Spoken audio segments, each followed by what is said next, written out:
Teka lang, Oliver. Saan ka ba talaga pupunta? Ang kulit mo naman eh. Hindi ba sinabi ko na makikipag-inuman ako sa mga tropa ko? Masyado ka naman pabago-bago, Dayan. Doon lang naman ako pumupunta lagi. Ang dami mo naman laging tanong. Pero hindi ba sinabi ko na meron tayong kailangan na pag-usapan ngayon? Kanina ko pang umaga yung sinabi sa'yo eh. Nawala sa isip ko eh. Alam mo naman na maghapon akong pagod. Pwede bang ipagpabukas na lang yung sasabihin mo? Hintayin na ako ng mga tropa ko eh. Hindi pwede. Bukas maaga ka na namang aalis. Hindi na naman kita maaabutan kung ipagpapabukas ko pa to. Eh, ano ba yung sasabihin mo? Bilisan mo na nga. Oliver, buntis ako. Ano? Buntis ako. Hindi ka ba masaya sa binalita ko? Paano naman ako magiging masaya? Inisang hakbang ni Oliver ang pagitan naming dalawa, kaya lalong nakita ko ang galit sa ekspresyon ng mukha niya. Halos mapatalon din ako sa gulat nang tabigin niya ang saklay ko, kaya tumilapon yun sa may gilid ko. Buti na lang din at malapit lang ako sa maliit na mesa namin, kaya agad akong napahawak doon para hindi ako matumba. Bakit ganyan ang reaksyon mo sa binalita ko, Oliver? Eh sa hindi nga ako masaya eh. Pero bakit? Akala ko ba mahal mo ako? Mag-aapat na taon na rin tayo, di ba? Kasintahan mo naman ako eh. May nangyari din sa atin, kaya hindi imposible na mabuntis ako. Sino ba naman ang matutuwa sa binalita mong yan, Dayan? Kahit na mag-aapat na taon na tayo, akala mo ba ikaw ang pinangarap ko na maging asawa? Ha? Anong ibig mo sabihin? Tignan mo ang itsura mo, Dayan. 25 anyos ka pa lang pero mukha ka ng 40 kaagad. Ang luwag-luwag lagi ng suot mong damit. Lagi ka pang nakaduster. Daig mo ba yung mga matandang babae dito sa lugar natin? Hindi ka man lang nag-aayos. At sa tingin mo ba gusto kong matali pang habang buhay sa isang pilantod na katulad mo? Ano? Masyado pa akong bata para matali sa'yo. Hindi ko pinangarap na magkaroon ng anak sa'yo. Nagustuhan lang naman kita para meron akong parausang gabi-gabi at para merong nag-aalaga sa akin. Hindi yan totoo, Oliver. Hindi totoo ang mga sinasabi mo. Nung hindi, totoong sinasabi ko. Masyado kasing maalaga eh. Lagi mo akong pinaghahanda ng pagkain, pinaglalaba kahit napilay ka. Lahat ng gawaing bahay na hindi ko nagagawa mo para sa akin. At higit sa lahat, napapakinabangan ko yung ganda ng katawan mo kahit pilantod ka. Yun lang naman ang kailangan ko sa'yo eh. Walang iya ka! Ano? Susugurin mo ako? Sasampalin mo ako? Kung ako sa'yo, huwag ka nang gumalaw dyan sa pinagkakatayuan mo dahil baka matumba ka lang, wala ka pa naman saklay. Napakademonyo mo, Oliver! Hindi ko akalain na magagawa mo sa akin to. Minahal kita ng totoo. Minahal kita ng todo. Eh tama lang naman na minahal mo ko ng todo dahil wala namang ibang magtsatsaga sa'yo kundi ako lang. Pero ngayon na nalaman kong magdadagdag ka pa ng isa pang bibig na palamunin dito sa bahay ko, tama lang na wag mo na yung ituloy. Ano? Paano mo nasasabi yan sa sarili mong anak? Dahil wala akong pakialam, Diana. Mas mahalaga sa akin ang kalayaan ko at ang pagiging binata ko. Kaya kung ako sa'yo, wag mo na yung ituloy dahil wala akong balak na panagutan yan. Anong ibig mong sabihin? Anong gusto mong gawin ko, ha? Bobo ka ba talaga? Ang linaw-linaw ng gusto kong iparating sa'yo. Ipalaglag mo na yan. Ano? Napakademonyo mo talaga. Hindi ko magagawa yung gusto mo. Kung itutuloy mo yan, huwag ka nang umasa na may mapapala ka sa akin. Hindi ko gusto ang bata na yan. Hindi nga kita ganun kamahal para panagutan ka eh. Napakawalang ya mo talaga! Sa sobrang galit na nararamdaman ko, hindi ko na napigilan ang sarili ko na humakbang papalapit kay Oliver. Bala ko sanang hampasin ang dibdib niya, pero mabilis siyang nakaiwas. At dahil wala akong nahawakan na pwedeng bumalanse sa pagkakatayo ko, bumagsak na lang ako bigla sa sahig. Napaiyak na ako ng mga sandaling yon, pero parang wala lang kay Oliver ang nangyari. Pinapanood niya lang ako habang umiiling-iling siya. Kahit konting away, wala akong makita sa ekspresyon ng mukha niya. Nasa ganung sitwasyon ako nang sabay kaming napalingon ni Oliver sa pintuan ng bahay nang may pumasok doon. Agad na kumunot ang noo ko nang makita ko ang babaeng amo ni Oliver na si Jessa. Siya ang may-ari ng bigasan na pinagtatrabahuhan ni Oliver. Medyo may edad siya sa aming dalawa, pero dalaga pa rin ito at walang asawa o anak. Diretso siyang nakatingin kay Oliver nang pumasok siya, kaya sigurado kung hindi niya ako napansin dahil nakasalampak pa rin ako sa sahig. Ano ba, Oliver? Kanina pa ako naghihintay sa'yo sa may kanto ah. Pinaghihintay mo na ako ngayon? Kasi... Anong ibig sabihin nito? Oh, nandito pa pala ang pilantod mong girlfriend? Mamaya na tayo mag-usap, Jessa. Lumabas ka na muna. Tinatapos ko pa tong usapan namin ni Diana. Anong ibig sabihin nito, Oliver? Na siya pala talaga ang kikitain mo kanina at hindi ang mga kaibigan mo? Ha? Oo. May relasyon ba kayong dalawa? Ako na ang sasagot. Meron. Matagal na. Mag-aanim na buwan na nga eh. Ano? Ganon na katagal? Kung ano na yung narinig mo, yun na yun. Totoo ang sinabi ko. At hindi na para magpaligoy-ligoy pa ako rito. Ayoko na rin magtago pa dahil naniniwala ako na mas may karapatan ako ngayon kay Oliver. Anong ibig mong sabihin? Dahil buntis ako. Buntis ako at si Oliver ang ama. Kaya ka nga niya hihiwalayan eh. Sinabi niya sa akin na hihiwalayan ka na niya ngayong gabi at ako ang pinipili niya. Siguro naman malino na sa'yo ngayon na mas may karapatan ako kay Oliver, Diana. Pero buntis din ako, Jessa. Ano? Totoo ba yun, ha? Buntis din siya, Oliver? Kanina ko lang din nalaman. Nung gumagawa na ako ng paraan para magalit siya sa akin dahil nagpaalam na naman ako na pupunta ako sa inuman, akala ko magagalit siya kaya kukunin ko sana yung tiyempo na yon para makipaghiwalay. Pero bigla niya sinabi sa akin na buntis din siya. Walang iya ka talaga! May bala ka na palang hiwalayan ako!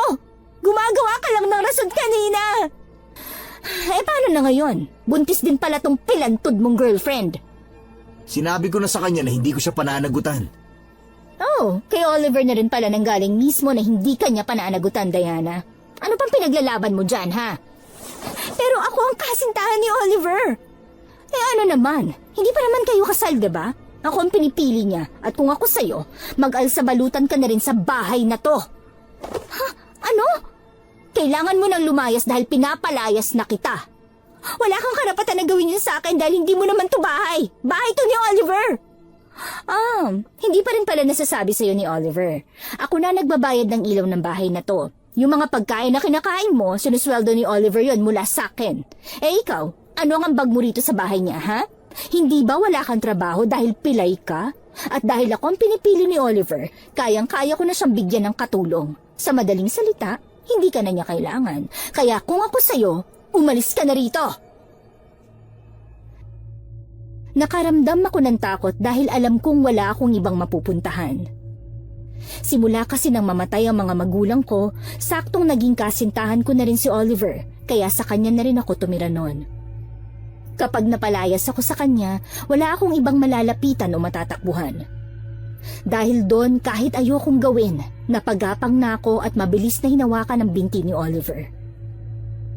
Nagmakaawa ako. Pero mabilis na hinila ni Jessa ang buhok ko na naging dahilan kung bakit ako napaaray sa sakit. Walang yakang babae ka! Wala ka ng karapatan na hawakan si Oliver dahil akin na siya ngayon! Aray! Aray! Bitawan mo ako! Bitawan mo ako ang buhok ko! Kakalbuhin kita kung hindi mo kami titigilan! Bitawan mo ako! Ikaw ang kabit sa aming dalawa! Pero ikaw pa ang matapang, ha? Kabit? Hindi pa nga kayo kasal eh. Talagang kakalbuhin kita. Ako na ang pinili ni Oliver kaya layuan mo na siya. Bitawan mo ako, ano ba? Umalis ka na lang, Diana. Si Jessa ang pinipili ko. Alam kong pinipili mo lang siya dahil sa pera niya, Oliver. Alam kong ako ang mahal mo. Talagang pinagpipilitan mo pa, ha? Sige, makakatikim ka talaga sa aking babae ka. Halika, dahil hindi ka naman makakalakad, kakalad ka rin na lang kita palabas ng bahay na to. Halika! Aray! Bitawan mo ako! Tulungan mo ako, Oliver! Tigas kasi ng ulo mo eh. Dapat lang yan sa'yo para magtanda ka na rin at hindi ka na magmatapang. Sige, gawin mo na kung anong gusto mong gawin dyan, Jessa. Talaga! Halika! Tama na, Aray! Buntis ako! Wala akong pakialam! Buntis din ako! Tama na! Tama na! Parang hangin lang ang pakiusap ko kay Jessa na tumigil na siya habang nagbibingi-bingihan naman si Oliver sa mga daing ko na tulungan niya ako. Wala akong nagawa kung hindi ang umiyak habang hawak-hawak ang sarili kong buhok para hindi ako masyadong masaktan sa pagsabunot ni Jessa. Wala na rin ako nagawa pa nang patuloy niya akong kinakaladkad palabas ng bahay ni Oliver. Pagkalagpas sa may pintuan, sinalampak lang ulit ako ni Jessa. Nakasunod sa kanya si Oliver na bitbit ang saklay ko na agad niyang ibinato sa akin. Tumama yun sa paa ko pero hindi ko na yun masyadong ininda dahil iyak pa rin ako ng iyak. Ayan ang saklay mo. Umalis ka na sa pamamahay ko. Narinig mo yon? Umalis ka na. Hindi lang yan ang aabutin mo mula sa akin kapag bumalik ka pa rito. Parang awa mo na, Oliver. Huwag mong gawin to sa akin. Tapos na tayo, Diana. Paano tong bata sa sinapupunan ko? Sinabi ko na sa'yo. Ipalaglag mo na yan dahil hindi ko yan pananagutan. Si Jessa ang babaeng mahal ko. At ang anak ko lang sa kanya pananagutan ko. Narinig mo ba yon? Ako ang babaeng mahal niya at ako ang pananagutan niya. Kaya kung ako sa'yo, Diana, kung ayaw mong ipalaglag yan, pues magpakamatay ka na rin kasama niyan. Ano? Wala ka na rin namang ibang mapupuntahan, di ba? Wala na rin namang tutulong sa'yo. Wala ka na rin namang kamag-anak na matatakbuhan. Ano pang rason kung mabubuhay ka pa? Magpakamatay ka na lang! Umalis ka na, Diana. Huwag ka nang babalik pa rito kung ayaw mo maulit pa tong nangyari sa'yo. Ay, nakaka-stress! Tara na nga, mahal. Nagugutom na ako. Sayang yung reservation natin dun sa restaurant na kakainan natin kung malilate tayo. Oo, sige, mahal. Umalis ka ng hampas lupa ka. Hindi na namin gusto makita pa yung pagmumukha mo rito kapag bumalik kami. O sige, tama na. Tara na, mahal. Nagugutom na rin ako eh. Okay, tara na. Baka mawalan pa ako ng gana ng tuluyan sa pilantod na babaeng to eh. Let's go, mahal. Patuloy pa rin ang pag-iyak ko habang dahan-dahan kong inaabot ang saklay ko. Kahit nahihirapan na itumayo na ako at naglakad na papalayo sa bahay na yon. Kahit madilim na at wala naman akong direksyon na pupuntahan, patuloy pa rin ako sa paglalakad ko at sa pag-iyak ko. Mga ilang minuto rin ako naglalakad nang otomatikong napatigil na lang ako nang mapagtanto ko na nasa tulay na ako. Hindi ko alam kung anong pumasok sa isip ko, pero napaharap na ako sa mismong tulay at dinungaw ko yon. Wala akong nakita dahil madilim na. Wala rin naman ako naririnig na agos ng tubig dahil tuyo na ang ilog na yon. Basta alam ko lang na mataas ang kinaroroonan ko. Tanging malakas na paghagulol ko lang ang naririnig ko ng mga sandaling yon. Wala na rin ako sa sarili kong katinuan at pumasok na lang sa isip ko na dahan-dahang tumuntong sa tulay. Hindi ko na masyadong pinag-iisipan pa ang ginagawa ko dahil tanging gusto ko na lang na gawin ay ang tumalon. Hindi ko na rin inisip pa ang bata sa sinapupunan ko. Nang makasampa na ako at balak nang tapusin ang buhay ko sa tulay na yon, bigla akong napatingala nang marinig ko na may humampas sa malaking puno.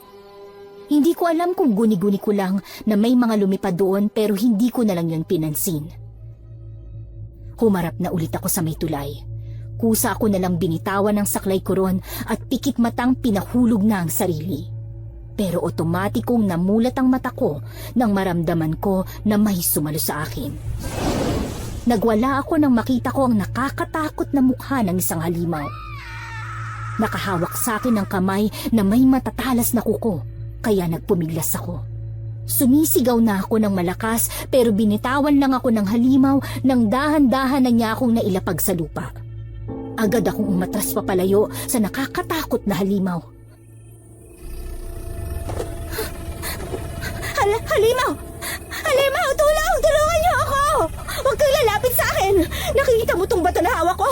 Ibabato ko to sa'yo kapag lumapit ka sa akin! Huwag kang lalapit! Huwag mo akong kakainin! Parang awa mo na! Miss, tama na. Huwag ka na sumigaw. Sino ka ba? Kumalma ka lang. Huwag ka na sumigaw. Baka may makarinig pa sa'yo. Sino ka ha? Saan ka galing? Ako si Ben. Hindi ka namin sasaktan kaya kumalma ka. Teka, bulag ka ba? hindi mo ba nakikita tong halimaw na nakikita ko? Bakit ang lapit mo sa halimaw na yan, ha? Lumayo ka at makasaktan ka niyan. Hindi niya ako sasaktan, miss. Ano hindi? Hindi ka ba natatakot sa halimaw na yan, ha? Lumayo ka dyan! Tabi! Babatuhin ko yan para umalis! Baka tamaan kita! Uy, huwag mo siyang babatuhin. Bakit? Kasama ko siya eh. Kasama? Ibig sabihin, halimaw ka rin? Hindi, miss. Pwede mo kumalma ka muna. Lalapitan kita para mapakalma kita, okay? Hindi! Lumayo ka! Huwag kang lalapit sa akin! Kasama mo pala ang halimaw na yan! Ibig sabihin, halimaw ka rin! Tulong! Tulungan niyo ako! May halimaw rito! Miss, kumalma ka muna. Makinig ka, okay? Wala kang dapat ikatakot. Hindi mo ba napapansin? Niligtas ka pa nitong Alan na sinasabi mong halimaw. Alan? Teka, yan yung aswang na bukang bibig ng mga matatanda rito sa baryo, ah. Ibig sabihin, totoong aswang na Alan? Yan yung aswang na Alan? Oo, totoo sila. Pero hindi totoo na lahat sila ay masasama. Mababait sila. Pero aswang pa rin yan! Aswang yan! Yung kumakain ng tao! Hindi yan totoo, miss. Ano hindi? Aswang! May aswang dito! Tulungan niyo ako! Tumigil ka na nga sa kababato mo, miss. Talagang pinagtatanggol mo ang aswang na yan, ha? Ibig sabihin, aswang ka rin! Tulong! Tulungan niyo ako! May mga aswang dito! Uy, pwede bang huwag ka na sumigaw? Baka may makarinig sa'yo, mapahamak pa siya. Mas mabuti nga yun para matugis na rin ang aswang na yan. Tulong! Tulungan niyo ako!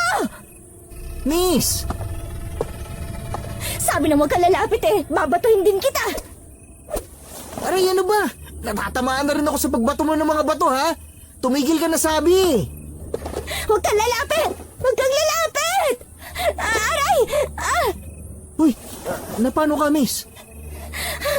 Sumasakit ang puson ko. Aray! Ang sakit! Ramdam ko ang dahan-dahang pagbagsak ng katawan ko sa lupa habang nakatingin pa rin ang mata ko sa nakakatakot na halimaw sa may hindi kalayuan. Nakatingin din siya sa akin ng diretsyo habang unti-unti nang pumipikit ang mata ko at doon na ako tuluyang nawala ng malay. Hindi ko alam kung gaano ako katagal na nakatulog, basta ang alam ko lang, madilim pa rin ang paligid ko nang magising ako. Agad kong nilingon ang paligid ko dahil nasa isang hindi pamilyar na bahay ako.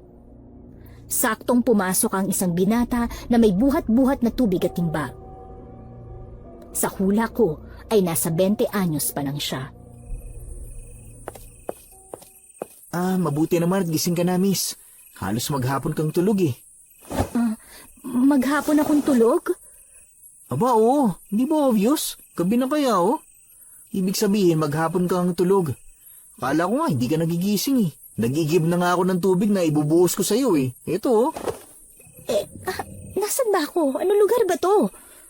Nandito ka sa bahay namin. Paano ka napunta rito? Wala ka bang maalala kagabi? Nawalan ka ng malay kagabi, miss. Nawalan ako ng malay? Paano? Teka, parang natatandaan kita eh. Ikaw yung kausap ko kagabi. Ako nga. At ikaw rin yung lalaking katabi ng halimaw kagabi. Tama ba ako nang naaalala? Sinabi ko na sa'yo, hindi nga siya halimaw. Ibig sabihin, tama ako na ikaw yun. Oo. Halimaw ka rin? Ano? Ano bang sinasabi mo dyan, miss? Hindi na ako nagdalawang isip at mabilis akong bumaba mula sa papag na pinaghihigaan ko. Agad kong hinanap ang saklay ko at nang makuha ko yon ay tumayo na ako. Uy, teka lang. Saan ka pupunta, miss? Pakiusap, paalisin mo na ako rito. Ano? Saan ka naman pupunta, miss? Kung iniisip mo na halimaw ako, nagkakamali ka ron. Kung hindi ka halimaw, pues paalisin mo na ako. Hindi nga pwede kasi gabi na. Madilim na sa labas. Bakit? Ano bang balak mo sa akin, ha? Kakainin mo ko? May kasama kang halimaw kagabi kaya hindi ako pwedeng magkamali na kauri mo rin yon. Kaya pwede ba? Tumabi ka sa dadaanan ko! Tabi! Sa sobrang pagkapanik ay hindi ko na nakontrol pa ang sarili ko at mabilis ko nang itinulak ang lalaki. Inipon ko talaga ang lahat ng lakas ko sa ginawa kong pagtulak sa kanya, kaya napaupo pa siya sa sahig. Saktong natumba rin siya sa balde na bitbit niya, kaya tumilapon yon. Kinuha ko ang pagkakataon na yon para makalabas ng bahay niya. Kahit na mabagal ay hindi pa rin ako sumuko. Dahil puno na nagtataas ang puno ang paligid niya, kaya hindi ganon kaliwanag ang nadaanan ko. Ngunit kahit ganon ay hindi ko na yun pinansin pa. Mula sa malayo ay may narinig akong parang sumipol at ilang segundo lang ang lumipas ay gumalaw na ang mga dahon ng puno na malapit sa akin. Napahinto ako at napatingala. Doon ay nanlaki ang mga mata ko nang makita ko na may lumipad na naman sa ibabaw ko. Pagbaksak nun sa lupa, nakatiklo pa ang naglalakihan itong pakpak sa kanyang katawan at nang bumuka yun, isang figura na ng matandang lalaki ang nakita ko. Otomatikong namilog ang mga mata ko hanggang sa bumagsak na rin ako sa lupa dahil naramdaman ko ang panlalambot ng tuhod ko. Ay, buti naman at nakarating na kayo kaagad, Tay. Iha, kumalma ka. Hindi makakabuti yan sa kalagayan mo. Paano nangyari yun? Halimaw na naging tao? Iha. Huwag kang lalapit! Aswang ka! Aswang! At ano yung nasa dibdib mo, ha? Dugo ba yan? May kinain ka bang tao? Sino nang isusunod mo? Ako? Hindi yan dugo ng tao. Iha, mas makakabuti kung bumalik na tayo sa bahay. Hayaan mong tulungan ka namin ng anak ko na makatayo. Huwag kayong lalapit sa akin. Aswang kayo! Sigurado ako na ako na ang susunod yung kakainin! Tumigil ka na nga, miss. Halimaw! Aswang! Paano niyo may papaliwanag sa akin na nakita ko, ha? Paano niyo mapapatunayan na hindi kayo halimaw? Eh, kitang-kita ng dalawang mata ko na lumilipad ka, na may pakpak ka tapos bigla ka naging tao. At yung dugo sa dibdib niyo, dugo yan ng tao, no?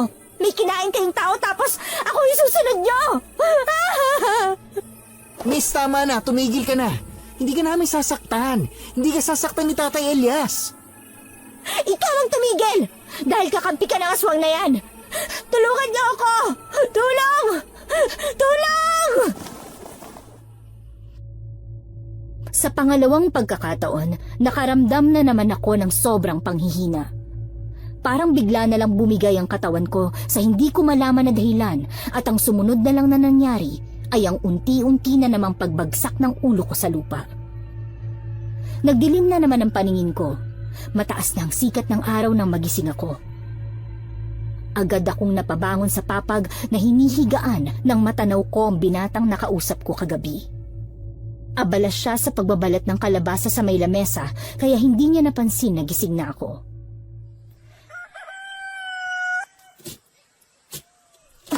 Ikaw pa rin? Dito na naman ako.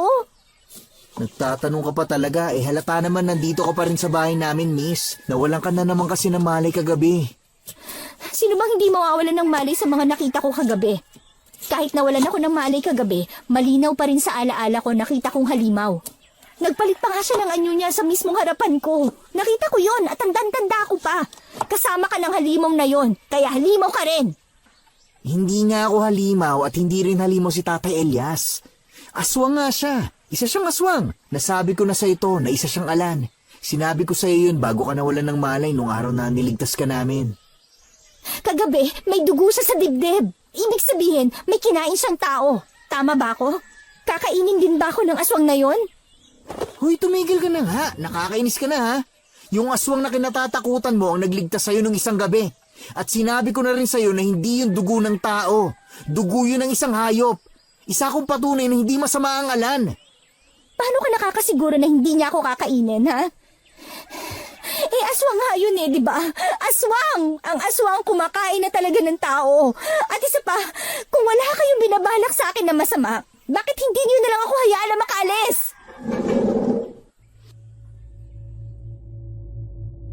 Bago pa man makasagot ang binata sa sinabi ko, isang matandang lalaki na ang pumasok sa loob ng bahay. Namilog ang mga mata ko dahil siya yung aswang na nagbagong anyo kagabi.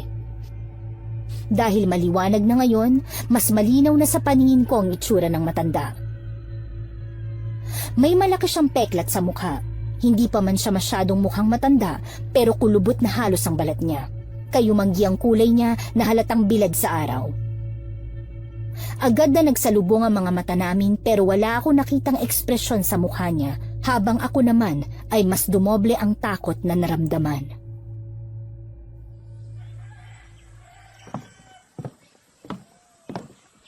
Mabuti naman at gising ka na, Iha. Sana ay nakapagpahinga ka na maayos. Ikaw yun! Ikaw yung aswang! Siya ang tatay ko. Siya si Tatay Elias. Huwag ka lalapit sa akin! Hindi ka nga sasaktan ni tatay. Bakit ba ayaw mo maniwala? Huwag mo siyang sigawan, Ben. Nakakainis na ho sa tatay eh. Siya na nga yung niligtas natin ng isang gabi tapos siya pa yung may ganang gumanyan. Normal lang yon. Sino ba naman ang hindi matatakot kapag nakakita ng aswang na alan? Pakiusap! Huwag niyo akong kakainin! Sinabi ko na sa'yo na hindi masama ang tatay ko. Hindi ka niya kakainin. Kung kakainin ka niya, dapat hindi ka na niya niligtas nung isang gabi pa lang. At kung may balak talaga siyang patayin ka, bakit ka pa aabot ng 2 araw dito sa bahay namin?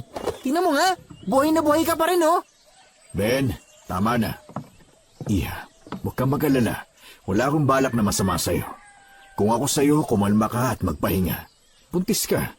Hindi makakabuti sa bata sa sinapupunan mo kung masyado kang nag-aalala. Yan ang dahilan kung bakit ka niligtas ni tatay noong nakaraang gabi. Dahil buntis ka.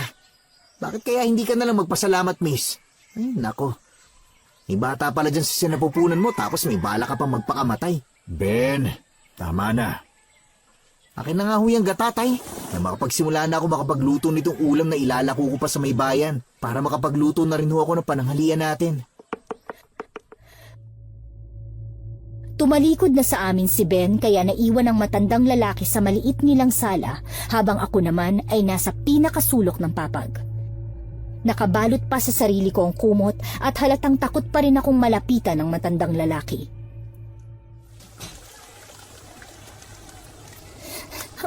Kung totoong isa ho kayong aswang, bakit niyo ako iniligtas nung isang gabi? Dahil katulad ng sinabi ni Ben, naamoy ko na buntis ka, Iha.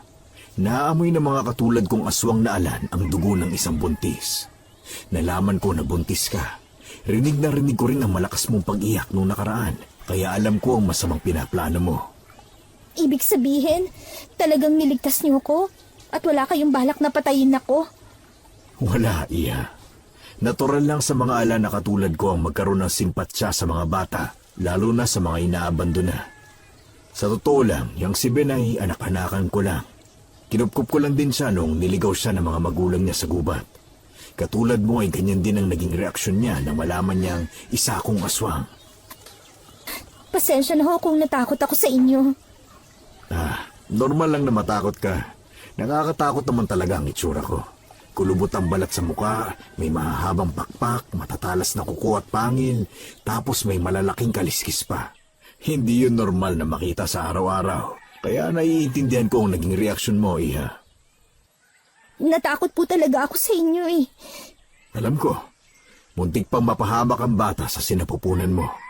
Hindi lang 1 beses, kundi 2 beses, dahil sa binalak mo pang pagtakas kagabi. Hindi na ako gaanong nakakaramdam ng takot, kaya napahawak na ako sa tiyan ko. Medyo yumuko pa ako ng konti para batuhan niyo ng tingin bago ko muling binalik sa matandang lalaki ang mga mata ko. Malalaman niyo pa rin po ba kung okay lang ang anak ko? Oo, Iha. Amoy ko pa rin ang dugo niya at rinig ko pa rin ang tibok ng puso niya sa loob ng sinapupunan mo. Wala kang dapat ikabahala. Salamat ho kung ganon. Ano nga pa ng pangalan mo, Iha? Diana. Kung ganun, Diana, huwag mo sanang masamayin ang itatanong ko sa'yo, ha? Bakit ba gusto mong wakasan na ang buhay mo? Alam mo may bata ka sa sinapupunan mo, hindi ba? Hindi ko na po kasi alam kung ano mangyayari ngayon sa buhay ko eh. Anong ibig mong sabihin? Niloko ho ako ng boyfriend ko. Hindi rin po niya gustong panagutan tong anak namin. Ang mas malala pa ron, meron pa ho siyang isang babae na nabuntis. Mayaman ho yun, may kaya sa buhay. At boss niya pa. Kaya hindi na ako nagtaka na yun ang pinili niya. Yung anak niya sa babaeng yun ang gusto niyang panagutan. Ang bilis niya magdesisyon ng ganun ah. Tapos yung babae, sinabunutan niya pa ako habang kinakaladkad palabas ng bahay. Siya ho mismo ang nagpalaya sa akin doon. Sinabi niya rin na mas maganda kung tapusin ko na lang ang buhay ko dahil wala na rin naman akong patutunguhan. Wala na ho kasi akong pamilya rito eh. Mag-isa na lang po ako. Malulupit talaga ang mga tao. Dapat sa kanila ay tinuturuan ng leksyon. Narinig kong sinabi mo, miss. Maling-mali ang naranasan mong yan.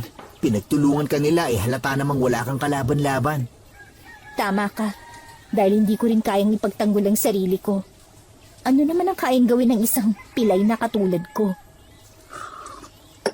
Pero hindi ibig sabihin nun na magpapaapi ka na lang. Tama. Anong ibig niyong sabihin? Igaganti ka namin sa mga umapi sa'yo, Iha. Ang dapat lang sa kanila ay maturuan ng leksyon. Tutulungan kita dyan, Tay. Gagawin niyo ho yun para sa akin? Oo, Iha. Tutulungan ka namin. Maling-mali ang ginawa nila sa'yo.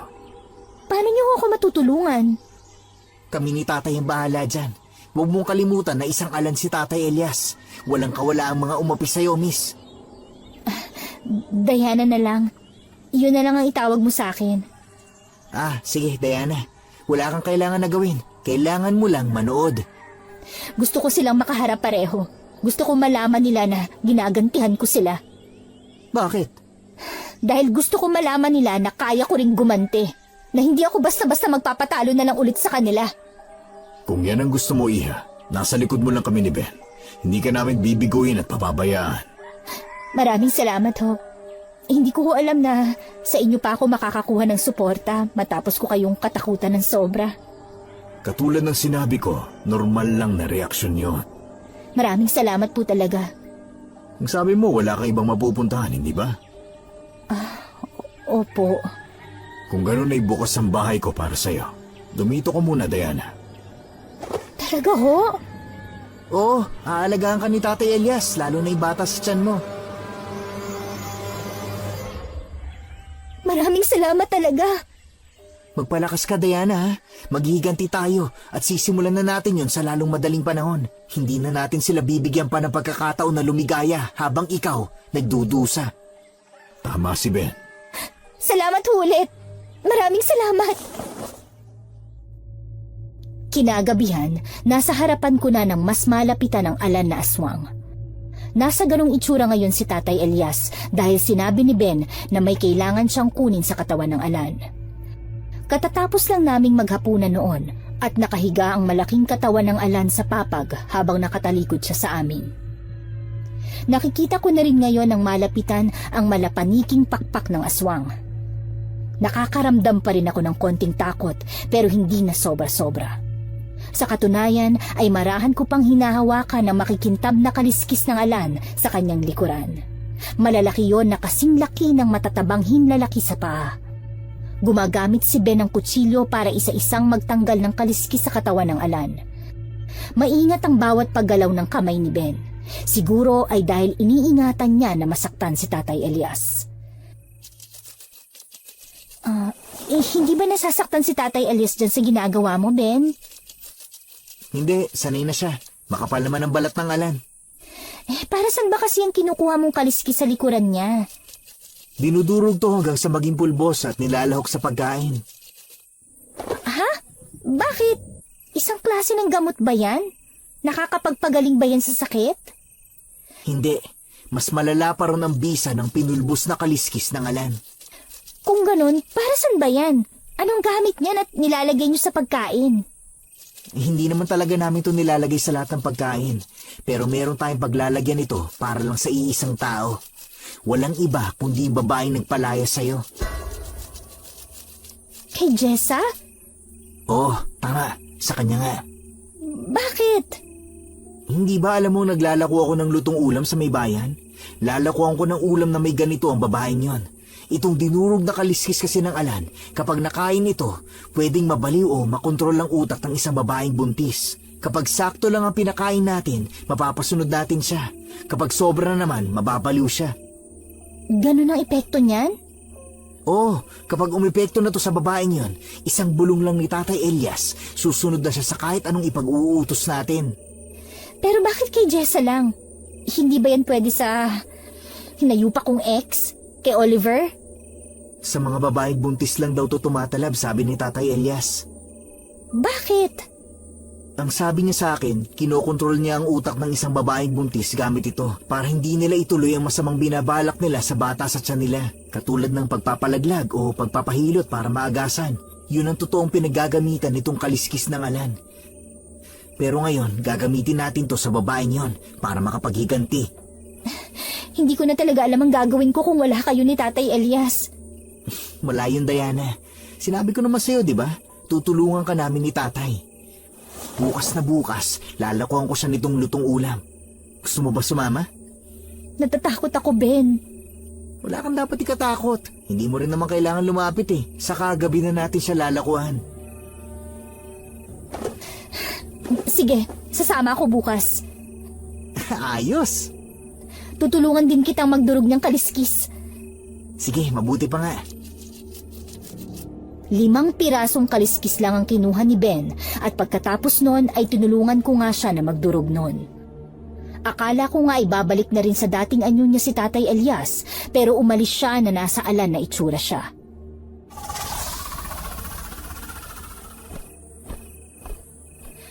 Saan pupunta si Tatay Elias, Ben? Maghahunting siya, nakakainin niya. Ha? Kumakain ba siya ng tao? Hindi. Sigurado ka? Paano ka nakakasiguro? Bakit? May nabalitaan ka na ba rito sa lugar natin na namatay na tao dahil sa pag-atake ng aswang? Wala. O yun naman pala eh. Anong kinakain ni Tatay Elias? Kumakain ba siya ng pagkain ng mga normal na tao tulad natin? Hindi. Nalalason siya sa mga pagkain natin. Mga hayop ang kinakain niya at yun ang hinahunting niya tuwing gabi.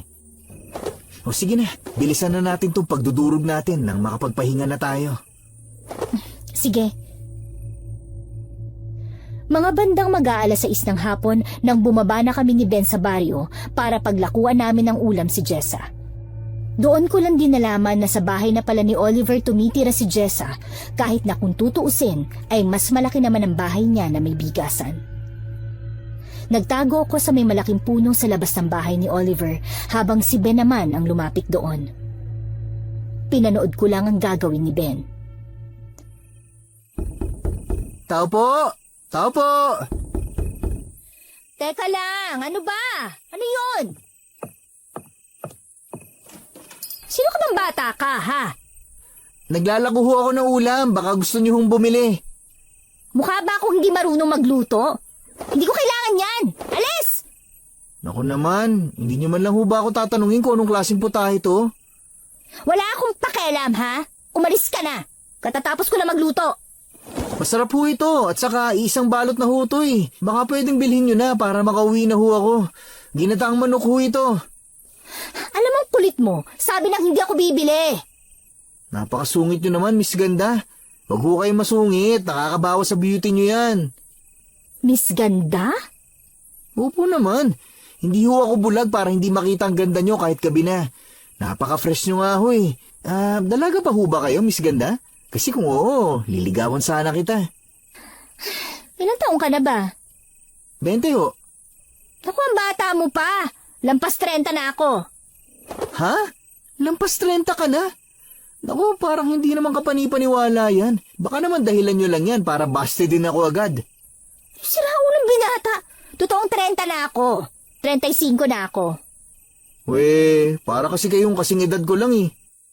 Tumigil ka nga. Saka hindi ako magpapaligaw dahil may boyfriend na ako. Ay, sayang naman, Miss Ganda. O siya, para naman hindi ako mag-guilty dahil feeling mo binasted kita, bibilin ko na yung lutong ulam mo. Magkano ba yan na makaalis ka na? Baka umuwi pa yung boyfriend ko eh, pag silosan ka pa nun. Sige na nga, 50 lang to, Miss Ganda. O siya, sige, bibilin ko na yan. Oh, itong 100. Keep the change. Naku, hindi lang pala kayo maganda eh. Ang galante nyo pa. Lalo ako nafo-fall sa inyo niyan eh. Tumigil ka na nga. Ito na yung bayad. Umalis ka na at baka kung ano pang isipin ng boyfriend ko kapag nakita pa tayo na magkausap. Oo na, Miss Ganda. Hindi mo naman kailangan na ipamukha sa akin na may boyfriend ka na. Nagsiselos na ako eh. Ewan ko sa'yo. Pwede bang lakuan ulit kita ng ulam bukas? Kahit sa ganung paraan na lang para makita ulit kita. Lihim akong napatawa sa narinig kong mga sagutan ni Ben kay Jessa.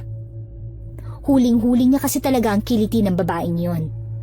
Napatakip pa ako ng bibig para pigilan na lalong mapabungis-ngis. Nasa ganong sitwasyon ako nang otomatikong malaki ang mga mata ko nang isang mainit at malakas na kamay ang biglang humawak sa pulsuhan ko. Nang umangat ang tingin ko, nakita ko si Oliver. Bigla niya akong hinila patayo, kaya nabitawan ko ang saklay ko at natanggal ang buong katawan ko mula sa pagkakatago ko sa malaking puno. Anong ginagawa mo dito? Nagtatago ko pa talaga dyan, ha? Aray! Bitawan mo ako! Nasasaktan ako, Oliver! Talagang masasaktan ka kasi bumalik ka pa rito. Nagmamanman ka ba? Sino yan, Oliver? Sino pa ba? Eh di si Diana. Ano? Nakita ko ang mabilis na paglapit ni Jessa sa pwesto namin ni Oliver. Nakita ko rin na agad na sumunod si Ben na may pag-aalala sa ekspresyon ng kanyang mukha. Halatang hindi niya alam ang gagawin ng mga sandaling yon. Hawak-hawak pa rin ni Oliver ang braso ko at doon lang ako kumukuha ng suporta para hindi ako matumba. Pero sa oras na binitawan niya ako, siguradong lupa ang pagbabagsakan ko. At talagang bumalik pa yung pilantod mong ex dito, ah? Ano ka ba? Hindi ko rin alam. Nakita ko nga lang siya dun sa likod ng puno eh. Ang lanti mo talaga para maghabol ka pa kay Oliver, no? Hindi ako naghahabol sa kanya. Kung ganon, bakit nandito ka? Halata naman na naghahabol ka pa rin eh. At isa pa, bakit buhay ka pa? Akala ko naman tinapos mo ng buhay mo. Nagmamanman ka ba sa amin? Hindi. Tinitingnan mo ba kung gaano kaganda ang pagsasama namin ni Oliver, ha? Bitawan mo na ako, alis na ako. Oo nga, bitiwan niyo na siya. Kawawa naman eh. Huwag ka nga makialam dito. Oo nga, sino ka ba? Bitawan niyo na ako. Matapos mo kaming pagmanmanan, tsaka kaalis? Hindi ka pa rin talaga nadala sa ginawa ko sa'yo, no? Kulang pa yata yun para magkaroon ka pa rin ng lakas na loob na bumalik dito. O siya, pagbibigyan kita. Mas malala ang aabutin mo ngayon sa akin. Malandi kang pilantod ka! Inisang hakbang ni Jess ang pagitan naming dalawa. Agad niyang hinigit ang buhok ko na ininda ko naman dahil sa sakit. Nakita ko pa sa gilid ng mata ko na napaatras si Ben kasabay ng mabilis na pagpasok ng daliri niya sa loob ng bibig niya kung saan ay rinig na rinig ko na pumito siya gamit yon. Saktong pagkasalampak ko sa lupa, biglang gumalaw ang mga dahon ng puno. May pagaspas din ako narinig hanggang sa bumagsak mula sa taas ang malaking katawan ng alan. Nakabuka ang naglalakihan niyang pakpak na naging dahilan kung bakit napaatras si Oliver habang unti-unting nabitawan naman ni Jessa ang buhok ko. Kitang-kita ko ang namimilog nilang mga mata dahil sa sobrang takot. Namumula ang mga mata ng alan habang nakalabas din ang nagtatalasan nitong pangil. Hindi na nakakapagtaka na sobrang takot ang makikita sa reaksyon ni Oliver at Jessa.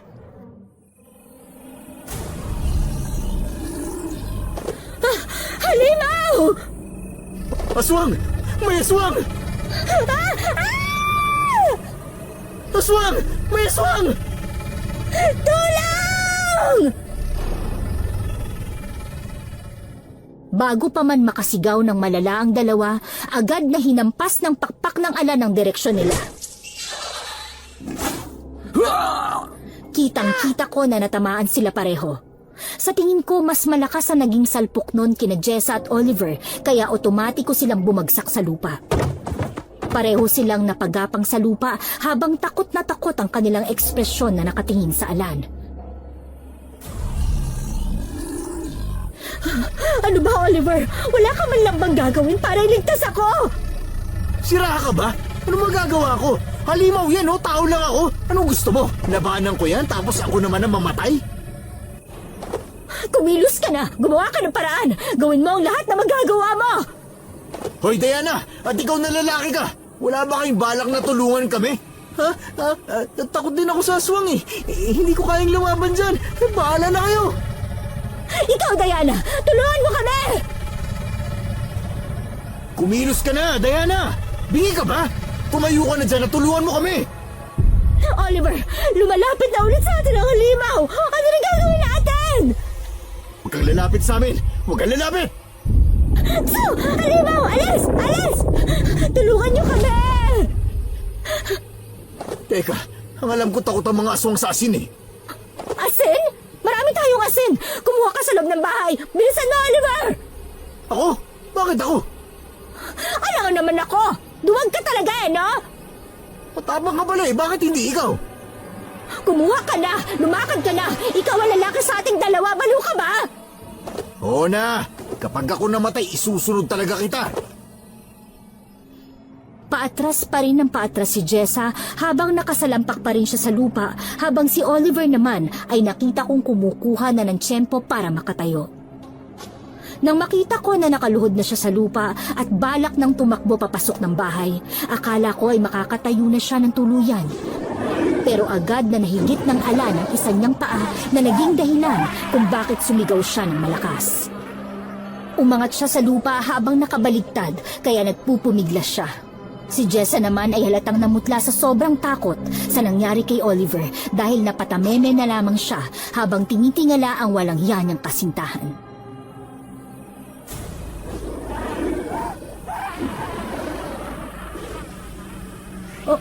Oliver! Bitiwan mo ako! Bitiwan mo ako! Oliver! Jessa, ano ba ginagawa mo dyan? Uupo ka lang ba? Tulungan mo ako rito! Kasalanan mo to eh! Anong gusto mong gawin ko? Aray! Bitiwan mo ako, halimaw ka!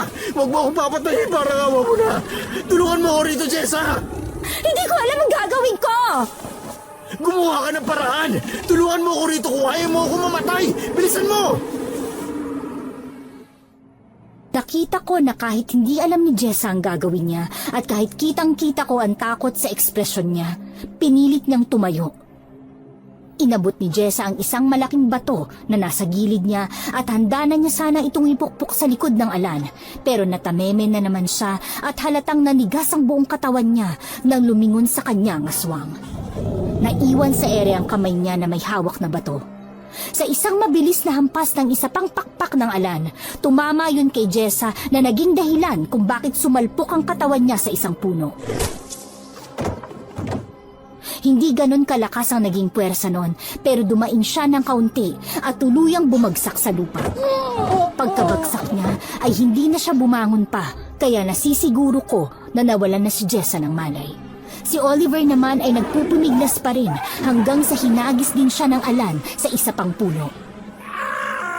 Mas malakas ang puwersa ng pagbato ni Tatay Elias kay Oliver kaya hindi nakakapagtaka na nawalan din ito ng malay. Nang masiguradong nawalan na nga ng malay ang dalawa, mabilis na akong nilapitan ni Ben habang nasa gilid pa rin ang alan. Halata ang pag-aalala mula sa mukha ni Ben nang inalalayan niya ako na makaupo.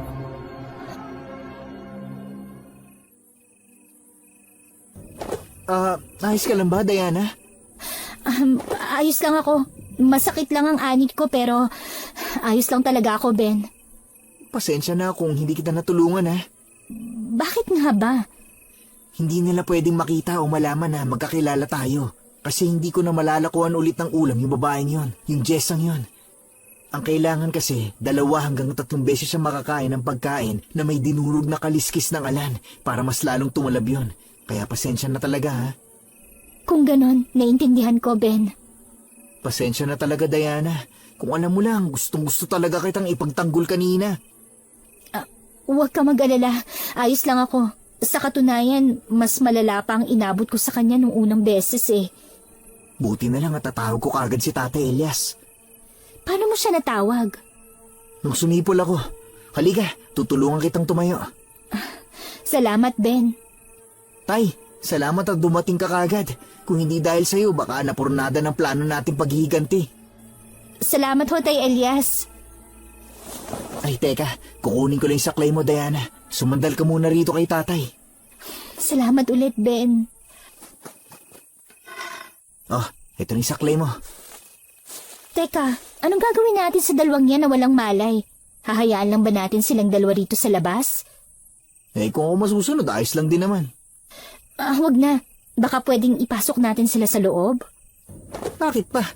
Bakit pa tayo mag-aabala? Eh, walang yan naman yung mga yan.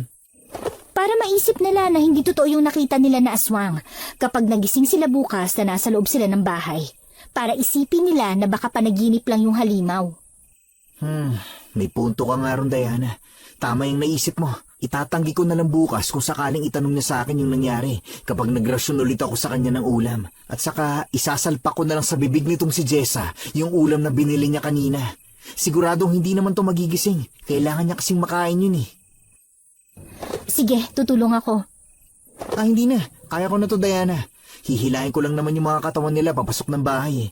Diyan ka na lang kasama ni Tatay Elias. Kahit nasaan yung aswang si Tatay, huwag kang matakot ha.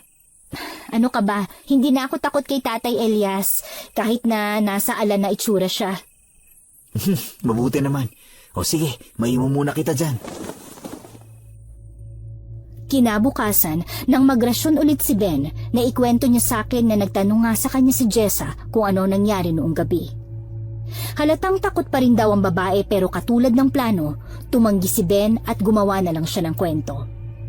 Isang araw pa ang hinintay namin at noong gabi nga ay agad na binalita sa akin ni Ben na tumatalab na ang inilahok namin sa pagkain ni Jessa. Niyaya niya ako na puntahan ulit ang bahay ni Oliver.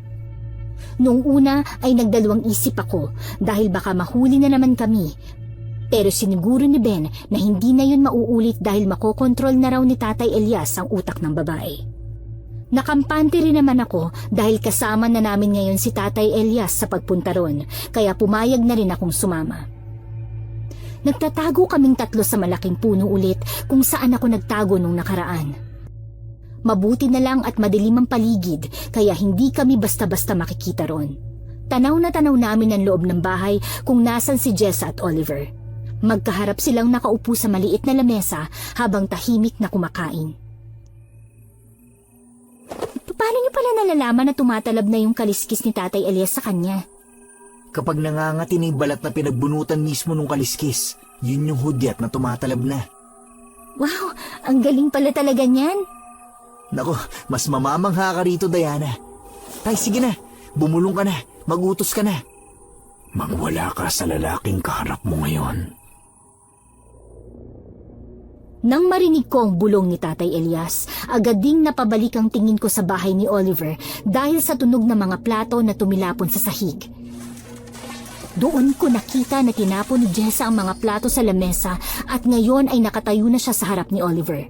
Halata ang galit sa mukha ni Jessa habang nakatingin siya sa lalaki.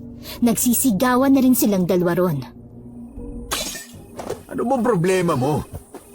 Ayoko ng pagkain na yan! Ano ba yung pinapakain mo sa akin? Basura? Ano bang sinasabi mo dyan, Jessa? Wala ka namang reklamo habang kinakain mo yung kanina. Pwes, hindi ko na gusto yung lasa ngayon. Ang arte mo. Kung ayaw mo ng pagkain, hindi mo naman kailangan itapon yun na. Ano bang klase ugali yan? Pinagsasabihan mo ba ako? Baka nakakalimutan mo kung sino ako at kung sino ka lang. Nandiyan ka na naman eh. Kailangan mo bang ipamukha sa akin na mas nakakaangat ka sa ating dalawa? Bakit? Totoo naman kung wala ako, wala kang lalamunin. Grabe mo naman ako pagsalitaan. Ano ba bang gusto mo? Sinunod ko naman lahat ng gusto mo Halos hawak mo na nga ako sa leeg At nagrereklamo ka na ngayon Bakit? Gusto mo bang bumalik sa pilantod mong ex-girlfriend? O baka naman may ugnayan pa rin talaga kayong dalawa kaya siya nagmamanman sa atin nung nakaraang gabi Umamin ka na ngayon, Oliver! Pwede ba? Huwag mo ako simulan ng ganyan mo, Jessa. Ni hindi nga natin pareho maalala yung nangyari nung gabi. Tapos pagbibintangan mo pa ako? Ang sabi ng binata na naglalako ng ulam na pinagtanungan ko. Pagkatapos kong hilahin yung buhok ni Diana, pinigilan mo ko. Nilayo mo siya sa akin tapos hinila mo ako pabalik sa loob ng bahay.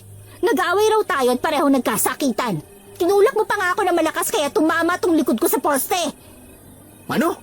Baka ikaw tumulak sa akin kagabi dahil masakit tong likod ko, pati na rin tong likod ng ulo ko.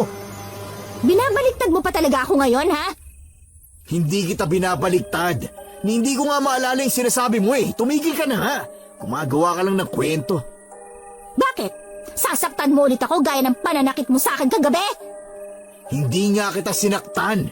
Bakit ka na pinagpipilitan mo sa akin? Wala akong maalala na sinaktan kita. Tapos ang usapan. Ang tanging naaalala ko na naginip lang ako ng masama. Hindi ba sabi mo na naginip ka rin ng halimaw? Hanggang doon lang din ang naaalala ko. Talagang pinagpipilitan mo ang tungkol sa halimaw na nasa panaginip natin pareho, ha? Eh halata naman na yun ang hindi makatotohanan.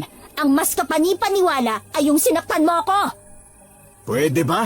Huwag mong hintayin na magdilim pang paningin ko sa'yo, Jessa. Masyado ka na mabunganga. Kapag ako napigon sa'yo, tututuhanin ko talaga yung binibintang mo sa akin na sinaktan kita. Pinagbabantaan mo ba ako, ha?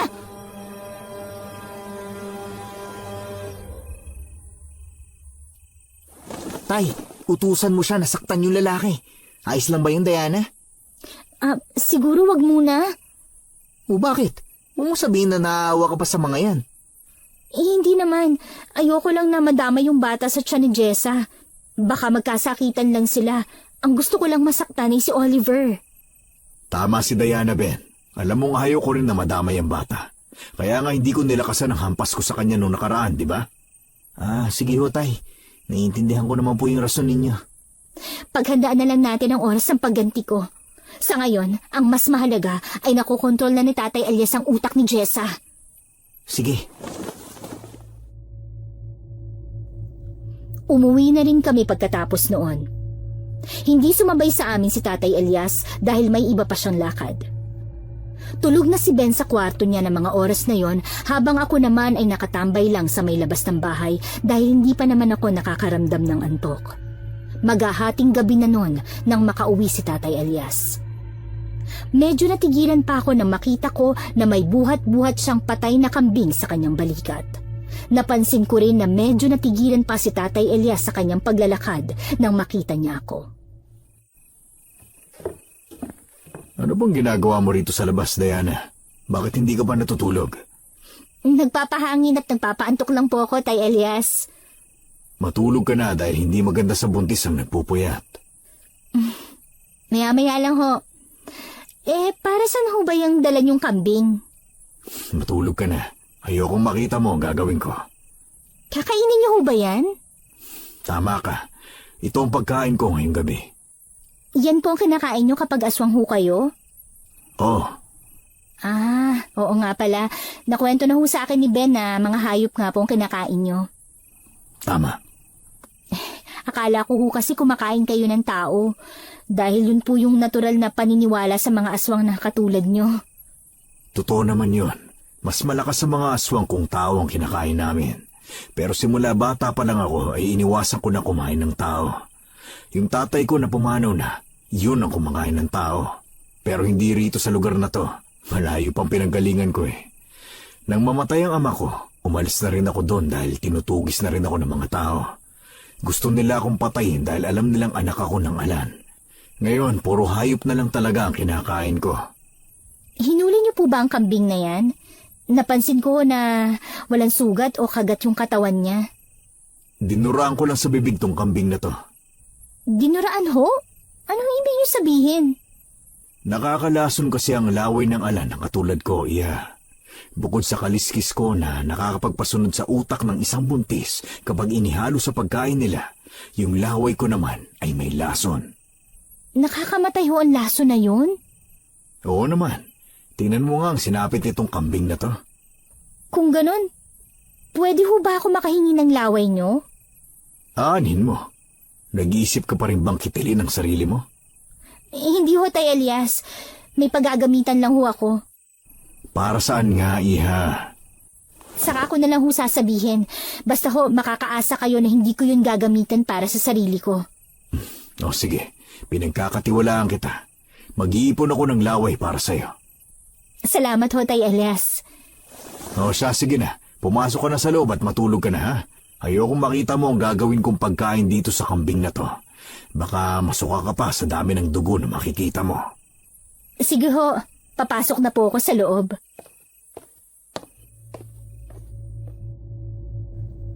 Pumasok na ako sa loob ng bahay at nakahiga na rin sa papag na para sa akin lang.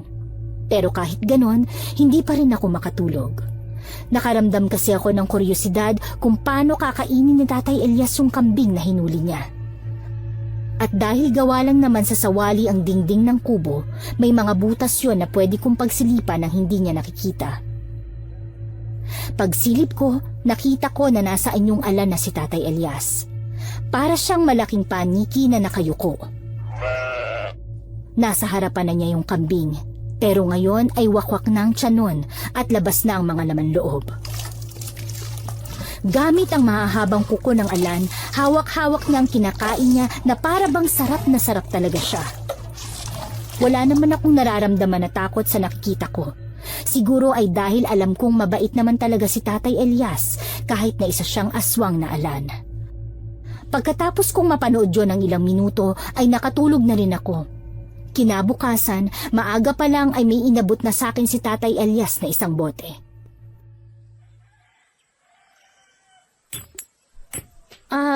Ano ho to, Tay Elias? Yan ay yung laway na hinihingi mo sa akin. Ipinag-iipon na kita. Salamat ho. Saan mo ba gagamitin yan, Diana? Malalaman mo rin. Sige. Siya nga pala, mamaya, paglubog ng araw, kailangan nyo na rin maghanda. Ano pong paghahandaan? Yung paghihiganti mo sa mga umapi sa'yo. Mamaya na ho yun? Oo, kabilugan kasi ng buwan mamaya. Mahalaga yon para mas lumakas ang talab ng kinain na kaliskis ng babae. Sa pagsulpot kasi ng buwan na hindi natatabunan ng mga ulap, mas malinaw ang bulong ko sa kanya. Mawawala siya sa katinuan niya, kaya mas mapapasunod natin siya ng maayos. Oo, para siyang makakatulog sa bulong ni Tatay Elias, pero kikilos pa rin siya base sa ibubulong ni Tatay. Sa katunayan niyan, kahit magkaharap pa kayong dalawa, hindi kanya makikilala. Talaga? Oo, kaya kung gusto mo, puntahan ulit natin sila mamaya para makita mo mismo. Sasama ba si Tatay Elias? Hindi na. Tatalab naman ang bulong ko kahit malayo. Basta kabilugan ng buwan. Tama, doon kasi talaga malakas ang bulong ni Tatay. Basta mag-iingat pa rin kayo, ha? Huwag kayong magpapakita ron sa lalaki dahil kilala pa rin kayo nun. Opo, Tay Elias. Opo, Tay. Pagsapit ng gabi, bumalik na kami ni Ben sa pinagtataguan namin. Mula sa likod ng puno, tanaw ko na naman na nangyayaring kaguluhan sa loob ng bahay. Kitang-kita ko na hawak-hawak ni Jessa ang leeg ni Oliver habang nagpupumiglas siya.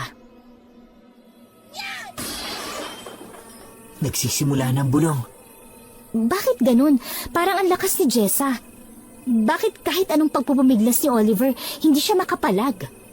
Hindi ba sinabi ko na sa'yo na babalutan na siya ng bulong ni Tatay Elias? Malakas na talaga siya. Bitiwan mo nga ako, Jessa! Ano bang nangyayari sa'yo? Balak mo ba talaga akong patayin? Bitiwan mo ako! Halos mapatalon ako sa gulat nang biglang hinagis ni Jessa si Oliver sa dingding ng bahay na para bang naghagis lang siya ng magaan na unan. Agad na umaray si Oliver pero saglit lang yon dahil hinawakan ulit ni Jessa sa kwelyo ang lalaki at pilit na pinatayo ulit. Galit na galit naman si Oliver at pinagsisisigawan niya si Jessa pero nanatiling walang emosyon ang mukha ng babae. Hanggang sa makatayo niya si Oliver, nanlaki ang mata ko nang malakas na hinawakan niya ang buhok ng lalaki at malakas na inuntog yon sa gilid ng lamesa. Pag-angat muli nun, duguan na ang mukha at ilong ni Oliver. Naku, mukhang napatay na yata ng babae yung ex mo, Diana. Ha? Hindi pwede. Kulang pa yung naranasan niya. Hindi pa sapat yun. Hindi pa siya pwedeng mamatay. Chill ka lang, joke lang yun, oh. Hindi pa yung patay. Tinanggalan lang yan na malay para madala natin yung katawan ng ex mo sa bahay. O yan, oh. Sinisilid na ni Jessa yung katawan sa sako. O, huli ka na. Lumabas na tayo rito sa pinagtataguan natin at lumapit na ron. Ha? Baka makita tayo ni Jessa. Hindi ba sinabi ko naman sa'yo na hindi ka na niya makikilala pa kahit makita ka niya? Nababalutan na siya ng bulong ni Tatay Elias. Hindi ka na niya makikilala pa. Sigurado ka ba talaga, Ben? Oo, maniwala ka. Tara na. Kunin mo na yung saklay mo na makalapit na tayo ron. Sige. Tama ang sinabi ni Ben. Hindi nga halos nagtama ang mata namin ni Jessa kahit na magkaharap na kaming dalawa. Dire-diretso lang siya sa pagsilid ng katawan ni Oliver sa sako nang walang kahirap-hirap. Mga ilang minuto rin yon hanggang sa magsimula na siyang hilahin yon. Hindi niya binuhat ang sako, basta nakalapat yun sa lupa habang hila-hila niya. Inutusan naman ako ni Ben na sundan lang namin si Jessa. Nang makabalik na kami sa bahay, sinalubong kami ni Tatay Elias. Nandito na kami, Tay. Mabuti naman. Sige na. Tulungan mo ako, Ben, para maitali na natin silang dalawa. Hindi niyo na ho sila kailangang itali, Tay Elias. Bakit? Oo nga. Mapanganib para sa'yo kung hindi natin sila itatali, Diana. Alam ko naman ho na hindi niyo ako pababayaan, na nasa likod ko kayong dalawa. Sigurado ka ba sa gusto mong mangyari? Opo, Tay Elias. Basta kapag sasaktan ka na nila, re-rest ba kagad kami ni Tatay? Hintayin niyo lang muna ako dahil gusto ko muna silang kausapin. Gusto ko makita nila mismo na may kakayahan din akong labanan sila. Sige, kung yan ang gusto mo, Diana. Nasa likod mo lang kami ni Ben. Oo nga, hindi namin hahayaan na lumapit ang mga kamay nila sa'yo. Salamat, Ben. Salamat, Tay Elias.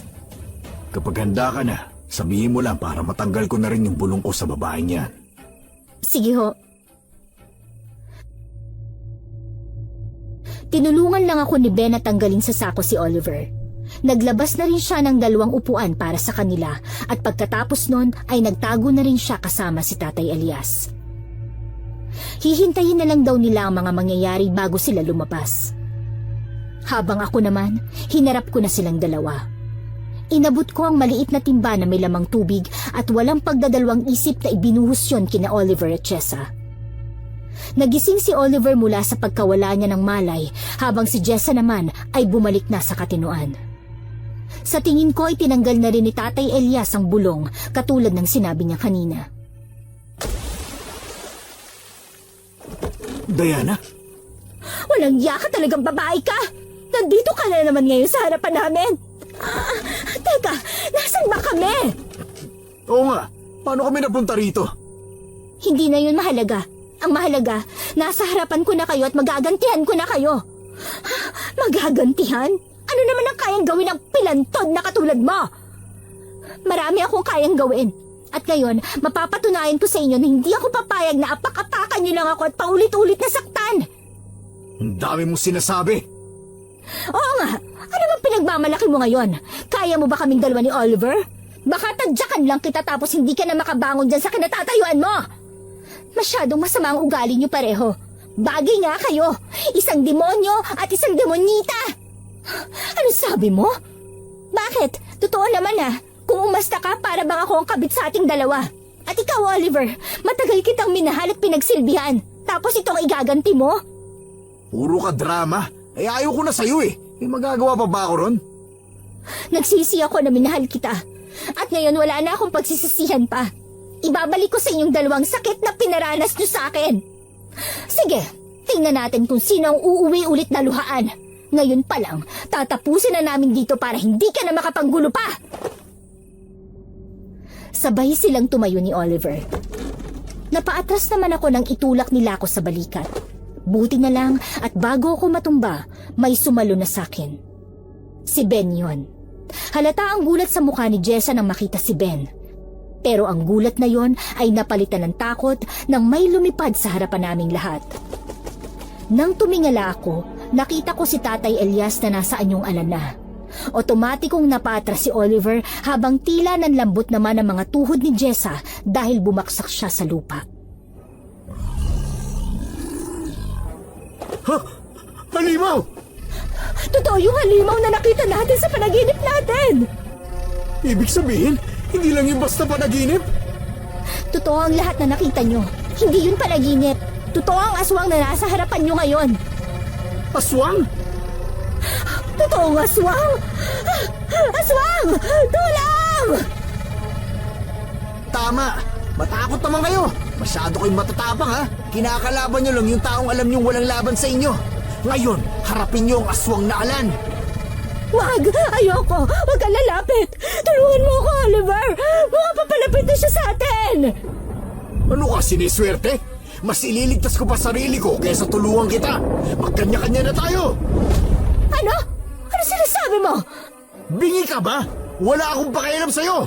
Anong labang ko sa aswang na yan? Mas pipiliin ko na ikaw ang makain niya kaysa ako! Oliver, bumalik ka rito! Huwag kang tumakbo! Huwag mo ako iwan! Nanatiling umatras si Jessa habang nakaupo pa rin siya sa lupa. Kulang na lang ay gumapang siya habang si Oliver naman ay nagsisimula ng tumakbo.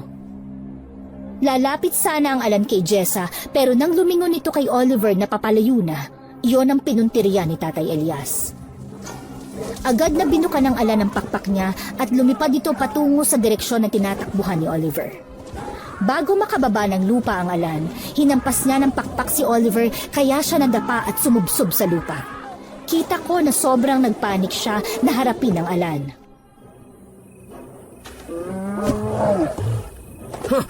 Lumayo kang aswang ka! Layo! Huwag kang lalapit sa akin kundi papatayin kita! Lumapit ka na ron, Diana. Ako na magbabantay dito sa babae. Halatang shock pa tong Jessa na to eh. Nakatunga nga lang oh. Sige, lalapit muna ako ron. Takte! Huwag kang lalapit na halimaw ka! At tulong! Tulungan niyo ako! Yan ang gusto kong makita sa mukha mo, Oliver. Tama, matakot ka lang. Ano ba, Diana? Hindi mo ba nakikita na papatayin ako nitong alaga mong aswang? Utusan mo to na lumayo sa akin! At bakit naman kita susundin? Bakit? Nakinig ka ba sa akin nung nagmakaawa ako sa'yo? Sa inyong dalawa ni Jessa, nagbingi-bingihan kayo sa mga pakiusap ko sa inyo nung gabing yon. Ano? Napakadrama mo talaga! Susundin mo ba ako o hindi? Ang kapal na mukha mo! Kung ako sa'yo, magsimula ka nang humingi ng tawad sa lahat ng kasalanan mo! Wala akong dapat ihingi ng tawad dahil nagsasabi lang ako ng totoo. Ayokong makulong habang buhay sa pilantod na katulad mo. Narinig naming pareho ang pag-angil ng Alan. Napasigaw na rin si Oliver nang tapakan ng aswang ang kanyang paa. Dahil mahahaba ang kuko ng Alan, bumaon sa balat ni Oliver ang mga yon na nagpasigaw sa kanya. Bumulwak ang dugo sa kanyang paa at nagpumiglas din siya. Alam ko na naintindihan ni Tatay Elias ang sinabi ni Oliver kahit na nasaan yung Alan siya, kaya naman halatang nagalit ito. Lalong lumakas ang sigaw ng lalaki nang humakbang paulit ang Alan at pinuntirya naman ito ang dibdib niya. Walang sabi-sabi na pinagkakalmot ng Alan ang dibdib ni Oliver kaya nagkasira-sira ang damit niya at napuno yun ng sugat. Aray! Tama na! Tama na! Parang awa mo na! Tumigil ka na, halimaw ka na! Diana! Parang awa mo na! Patigilin mo na to, halimaw na to! Ngayon, nagmamakaawa ka dahil sa takot na mamamatay ka? Ano pa mang gusto mo? Lumuhod ako sa harapan mo? Talaga sarili mo lang ang iniisip mo, Oliver! Tama na! Sige na! Tama na! Akala mo ganun lang yun kadali? Hindi lang buhay ko ang sinira mo, kundi na rin kay Jessa. Napakamakasarili mo. Kayang-kaya mo siyang iwanan para lang iligtas ang buhay mo? Aray! Tama na! Parang awa mo na! Patigilin mo na itong aswang na to! Puro sugat ng dibdib ko! Tama na! May bahala ka ba talagang patayin ako? Meron. Pero gusto ko munang makita na mahirapan ka. Ano? Kapag nakawala ako rito, ikaw ang una kong papatayin! Yun ay kung makakawala ka pa. Aray! Hayaan mo. Hindi naman kita masyadong pahihirapan. Ano yung nasa bote na yan? Ito ang tutulong sa'yo para hindi ka mahirapan. Ano ba yan, ha? Ano yan? Hintayin mo lang. Ibuka mo yung bibig mo. Kahit anong pagtikom ng bibig ang gawin mo, kayang-kaya ko yung ipabuka. Pakitusok ko na kukunyo ang dibdib niya. Aray! At tapusin ko na ang kawalangyaan mo. Oliver, inumin mo tong laso na laway ng Alan nang mamatay ka na! Hinawakan ko ang nakabukang bibig ni Oliver at walang pagdadalawang isip na binuhos doon ang hinikong laway ng Alan kay Tatay Elias. Dire-diretso yun sa lalamunan ni Oliver. Hindi niya na rin yun nagawa pang maisuka dahil segundo lang ang lumipas nang mangisay ang buo niyang katawan. Para siyang kinukumbulsyon ng mga sandaling yon. Saktong pagkabitaw ng alan sa katawan ni Oliver, bumula na rin ang kanyang bibig. Hindi ko akalain na ganun kabilis i-epekto ang lason sa kanya dahil segundo pa lang ang dumaan. Tumigil na ang pangingisay niya. Pinanood ko pa siya ng sandali bago ko binalingan naman ang tingin ang kinaroroonan ni Jessa at ni Ben. Nanatili pa ring nakalupasay sa lupa si Jessa at nakatulala. Gulong-gulo ang buhok niya at nagsasalita siya ng mag-isa nang lapitan ko siya. Kanina ko pa to kinakausap pero parang hindi niya ako nakikita. Baka naman may bulong pa rin siya. Wala na. Tinanggal na yun ni Tatay Elias kanina. Sa tingin ko ay tinakasan na to ng bait dahil sa sobrang takot na makita niyang alan.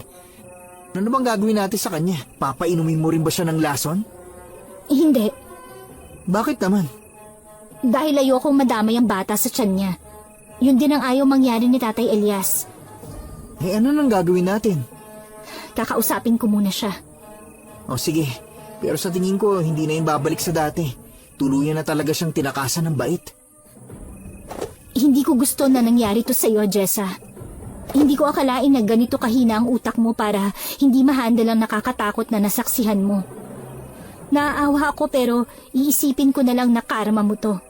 Dahil pareho tayong buntis at hindi ko gusto na madamay ang bata sa tiyan mo, hahayaan ko na lang na tinakasan ka na ng sarili mong katinuan. Hindi na para igaya pa kita sa sinapit ni Oliver. Sa totoo lang, magpapasalamat na rin ako sa iyo dahil kung hindi ka dumating, baka nakatali pa rin ako sa demonyong lalaking yon. Mabait pa rin ang Diyos dahil hindi niya hinayaan na mapunta sa akin ang kapalaran na meron ka ngayon. Yung isa nawala ng buhay, habang ikaw nawala sa katinuan. Bagay nga kayo ng lalaking yon. Halimaw! May halimaw! Halimaw! Halimaw! Kahit nasabihin mo pa yan ng paulit-ulit at may ibang taong makarinig sa'yo, wala rin namang maniniwala dahil baliw ka na. Sariling utak mo na ang sumingil sa kasamaan mo. Hayaan na natin siya, Ben. Sige, hayaan mo. Kami na lang ang bahala ni tatay na magbalik sa kanya sa may kalsada. Simula sa araw na to, magiging palaboy na siya. Sige, Ben. Magpahinga ka na muna, Diana. Ililibing pa namin ang katawan ng lalaking yan. Salamat, Ben. Salamat, Tatay Elias. Walang kahit na anong aberya sa nangyari. Tuluyan ang kumalat sa baryo na nabaliw na nga si Jessa. Ang chismis na nabalitaan ni Ben habang naglalako siya ng ulam, usap-usapan daw ng mga tao na kaya nabaliw si Jessa ay dahil hindi pinanagutan ni Oliver ang pinagbubuntis nito at nawala na lang ito na parang bula. Pabor din sa amin yon dahil wala ring nangyaring problema sa pagkamatay ni Oliver. Ngayon ay nakatira na ako sa puder ni Tatay Elias at ni Ben. Tuluyan na talaga nila akong kinupkop kaya sobra ang pasasalamat ko sa kanilang dalawa. Ilang buwan na lang at manganganak na ako.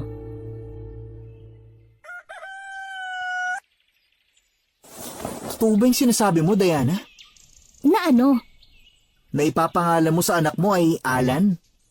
Oo, bakit? Pangalan naman talaga ng lalaki yun ah. Sus! Ang sabihin mo, ipapangalan mo yun sa anak mo dahil isang Alan na aswang ang nagligtas sa'yo. Oo nga, pasasalamat ko rin kasi yun kay Tatay Elias. Dahil kung hindi siya isang aswang na Alan, hindi ko masasilang sa mundong to ang anak ko. Alam mo naman na malaki talaga ang pasasalamat ko kay Tatay, di ba? Pero ang weird kaya, pangalan niya Alan na nagmula sa Alan na aswang? Pero katulad ng sinabi ko, wala namang mali ron dahil ang Alan na pangalan ay panlalaki naman talaga. Ay, bahala ka nga. Sus, nagtatampo ka lang eh. Kasi gusto mo, Benedict ang ipangalan ko sa anak ko para magkatulad kayo. Aba, mas maganda naman ang pangalan na Benedict. Pangalan ng santo yun eh. Tunog mabait. Ewan ko sa'yo. Benedict na lang kasi. Alan nga. Pangalan ng aswang yun, wag yun. Isusumbong kita kay Tatay Elias. Sige ka. Teka. Nasaan na nga ba si Tatay Elias? Ano pa nga ba? Nandun, nakabitin sa puno na parang paniki. Naghihintay yun ng may mahahanting na hayop. Sige, kumain na rin tayo at nagugutom na ako eh. Sumisipa na naman tong si baby. Uy, kawawa naman ang baby Benedict namin. O sige, maghahain na ako. Baby Alan na kasi! Alan na kasi! Alan na kasi! Alan na kasi! Alan na kasi! Alan na kasi!